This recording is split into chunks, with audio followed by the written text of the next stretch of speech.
الله من الشيطان الرجيم بسم الله الرحمن الرحیم۔ حاضرین و سامعین کرام، کل ہم نے حضرت جعفر طیار رضی اللہ عنہ کی تقریر نجاشی حبشہ کے بادشاہ کے دربار میں سنی تھی۔ اب یہاں سے حضرت ابو بکر صدیق رضی اللہ عنہ کی ہجرت کے بارے میں بتایا جا رہا ہے۔ حضرت سیدنا ابو بکر صدیق رضی اللہ عنہ نے اپنے گھر کے صحن میں نماز گاہ بنائی تھی، وہاں آپ نماز پڑھتے تھے اور دوران نماز بلند آواز سے قرآن شریف کی تلاوت کیا کرتے تھے۔ اہل مکہ کے بچے اور عورتیں اس مقدس اور شیریں کلام کو سنے اور بے حد متاثر ہوتے تھے۔ کفار نے آپ کو تنگ کیا اور آپ پر بھی زیادتی کرنے لگے۔ آپ نے ہجرت حبشہ کا ارادہ فرمایا، سامان سفر لے کر نکلے تھے کہ راستے میں قبیلہ قارا کا سردار مالک بن دغنا ملا اور پوچھا کہ آپ کہاں جا رہے ہیں؟ آپ نے ہجرت کا ارادہ ظاہر فرمایا تو اس نے کہا، آپ جیسے ایک انسان جو دوسروں کی مدد کرتا ہے اور لوگوں کا بوجھ اٹھاتے ہیں، شہر کے اندر رہنے کے قابل ہے، آپ میرے ساتھ چلیں، میں آپ کو امان دیتا ہوں۔ پھر اس نے کفاران مکہ کو جمع کر کے کہا، ابو بکر رضی اللہ عنہ کو میں نے امان دی ہے، کوئی انہیں تکلیف نہ دے۔ حاضرین محترم، یہاں بتلایا جا رہا ہے حضرت ابو بکر رضی اللہ عنہ اپنے گھر کے صحن میں نماز گاہ بنائے ہوئے تھے، کیونکہ اس زمانے میں چھپ کر نماز، ابتدائی زمانے میں اعلان نبوت کے بعد حضرت فاروق اعظم رضی اللہ عنہ کے اسلام لانے سے پہلے تک چھپ کر نمازیں ادا کرتے تھے اور چھپ کر دین کی تبلیغ فرمایا کرتے تھے۔ کفار اور مشرکین مکہ کے کا خوف اور ڈر تھا کہ جو ایمان لالے، اسلام لالے، ان کو تکلیف نہ پہنچائے، اسی لیے ایسا کیا جاتا تھا۔ تو بہرحال حضرت ابو بکر بھی اپنے گھر کے صحن میں نمازیں ادا کرتے اور نماز میں آپ قرآن کی تلاوت بآواز بلند فرمایا کرتے۔ جیسا کہ پہلے بھی میں نے عرض کیا کہ اہل عرب کیا تھے، وہ عربی زبان جاننے والے عربی تھے، اور حضور کا زمانہ کیا تھا؟ حضور کا زمانہ شعر و شاعری کا زمانہ، جیسے حضرت موسیٰ کا زمانہ تھا جادو کا زمانہ۔ ان کا زمانہ کیا تھا؟ جادو کا زمانہ تھا، جادو عام تھی آپ کے زمانے میں، اسی لیے اللہ نے حضرت موسیٰ کو عصا عطا کیا تھا۔ وہ عصا کبھی آپ چھوڑتے تو سانپ بن جاتا، پتھر پہ مارتے تو چشمے پھوٹتے، پانی پہ مارتے تو راستہ بن جاتا۔ یہ کیا تھا؟ ایک معجزہ اللہ نے آپ کے ذریعے سے ظاہر فرمایا۔ لیکن آپ کے زمانے میں جادو عام تھا، اسی طرح حضور کے زمانے میں فصاحت و بلاغت عام تھی، شعر اور شاعری عام تھی، زبان پر دسترت عام تھی، زبان پر خادر کلام ہونے پر ناز تھا۔ لوگ اشعار لکھ کر خانہ کعبہ کی دیوار پر لٹکاتے تھے لوگ شعراء، اور جو اس سے بہترین اشعار جب تک نہیں آتا وہ اشعار ہٹایا نہیں جاتا۔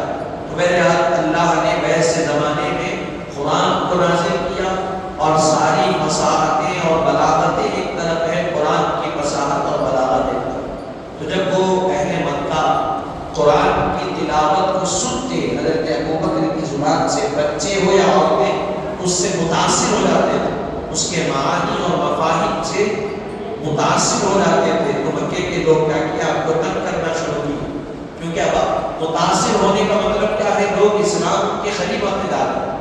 اب متاثر ہوتے ہوتے اسلام قبول کرتے، متاثر ہونے کے بعد ہی کوئی ایکسیپٹ کرتا کسی چیز کو، کوئی کسی چیز کسی کو پسند آ گئی تو اس کو لے لیتا۔ اسی طرح اسلام کی چیزیں پسند آئی تو اپنا لیتا ہے انسان۔ تو وہ تنگ کرنے لگے۔ بہرحال آپ نے بھی ارادہ کیا کہ میں حبشہ کی طرف ہجرت کروں گا، نکل گئے سامان لے کر۔ قبیلہ قاہرہ ایک قبیلہ ہے، وہاں پر مالک بن دغنا ایک شخص ہے، اس کی ملاقات حضرت ابو بکر سے ہوئی۔ حضرت صدیق اکبر رضی اللہ عنہ کو اس نے دیکھا تو پوچھا کہاں جا رہے ہیں؟ کہاں میں ہجرت کا ارادہ رکھتا ہوں، لوگ ایسے کر رہے ہیں۔ اس نے کہا آپ جیسا ایک انسان جو دوسروں کی مدد کرتا ہے اور لوگوں کا بوجھ اٹھاتا ہے، ایسے انسان کو دوسرے شہر میں جانے کی ضرورت نہیں ہے، ایسے انسان تو مکے کے اندر ہونے چاہیے۔ کہا میں آپ کی جان کی امان لیتا ہوں، آپ کی جان کی حفاظت کی ذمہ داری میری ہے، میں آپ کا محافظ بنتا ہوں، آپ چلیے مکہ۔ لے کے آیا اور کفاروں کے درمیان کہنے لگا کہ ابو بکر رضی اللہ عنہ کو میں نے امان دی ہے، کوئی انہیں تکلیف نہیں دے گا۔ یہ ہوا۔ پھر اس کے بعد کفار نے کہا ہم ایک شرط پر یہ بات تسلیم کرتے ہیں، وہ یہ کہ ابو بکر گھر کے اندرونی حصے میں عبادت کرے، نماز پڑھے اور جتنی چاہے تلاوت کرے۔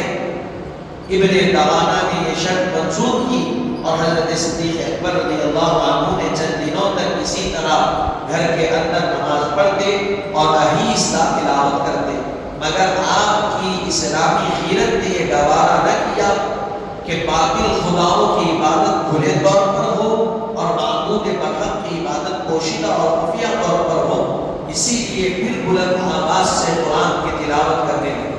حضرت صدیق اکبر رضی اللہ عنہ جب آ گئے تو امان دی تو کفاران مکہ نے ایک شرط رکھی دغانہ کے سامنے۔ کہا کیا شرط ہے؟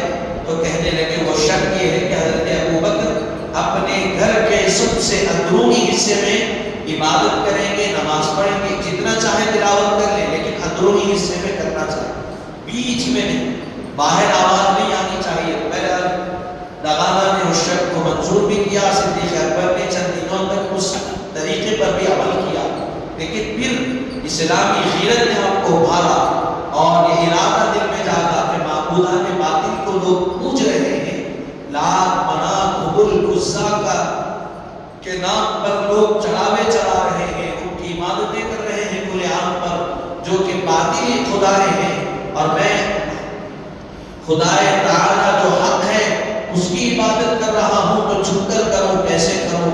یہ ارادہ آیا تو پھر بلند آواز سے آپ قرآن کی تلاوت شروع کر دی۔ کفار نے ابن دغانہ سے شکایت کی، آپ نے اس نے آپ سے کہا آپ یا وہ گھر کے اندر قرآن کا حصہ پڑھے یا میں اپنی پناہ سے دستبردار ہو جاؤں گا۔ حضرت ابو بکر نے فرمایا تم اپنی پناہ واپس لے لو، مجھے میرے رب کی پناہ کا۔ ابن دغانہ سے لوگوں نے شکایت کی کہ آپ امان دیے نا، اب امان دینے کے بعد دیکھو چند دن نہیں گزرے پھر آواز سے تلاوت ہو رہی ہے۔ تو ابن دغانہ نے کہا کہ ابو بکر رضی اللہ عنہ یا تو آپ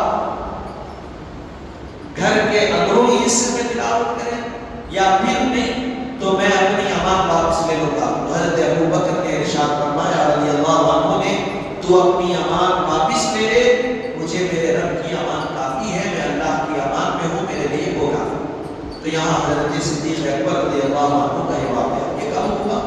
اعلان نبوت کے 5ویں سال سے 10ویں سال تک کے درمیان کا واقعہ۔ پھر اس کے بعد حضرت امیر حمزہ رضی اللہ عنہ کا ایمان لانا۔ حضرت امیر حمزہ کون ہے؟ حضور کے چچا، اور اتنے چہیتے چچا ہیں حضور کے، آپ اور ہم اندازہ نہیں کر سکتے حضور اتنی محبت فرماتے ہیں امیر حمزہ۔ چون چون وقت گزرتا گیا لوگ اسلام میں داخل ہوتے گئے، اسلام اپنی صداقت و حقانیت کی بنیاد پر ترقی کرتا رہا، امن و امان کی چادر پھیلاتا جا رہا تھا۔ اب ایسے ایسے لوگ کی باری تھی جو چاہو جلال، عزت و عظمت رکھنے والے رکھتے ہوں اور اہل مکہ میں ان کا رعب اور دبدبا ہو، ان کی بات ٹالی نہ جاتی۔ اسلام پھیل رہا تھا، کئی لوگ اسلام میں داخل ہو گئے، لیکن اب ایسے لوگ اسلام میں داخل ہونے والے تھے جن کا چاہو جلال مکے میں عام تھا، جن کی عظمت و رفعت مکے میں عام تھی، اور ایسے لوگ تھے ان کا رعب اور دبدبا تھا مکہ میں۔ اگر کوئی بات بول دے تو ان کی بات کبھی ٹالی نہیں جا سکتی، ایسے لوگ داخل اسلام ہونے والے۔ اعلان نبوت کے 6ویں سال ایسی ہی مقدس ہستیاں خلۂ اسلام میں داخل ہوئی جن سے اسلام کا پرچم بلند ہوا اور مسلمان علانیہ طور پر معبود حقیقی کی عبادت کرنے لگے۔ 6 سال اعلان نبوت کے ایسے ہی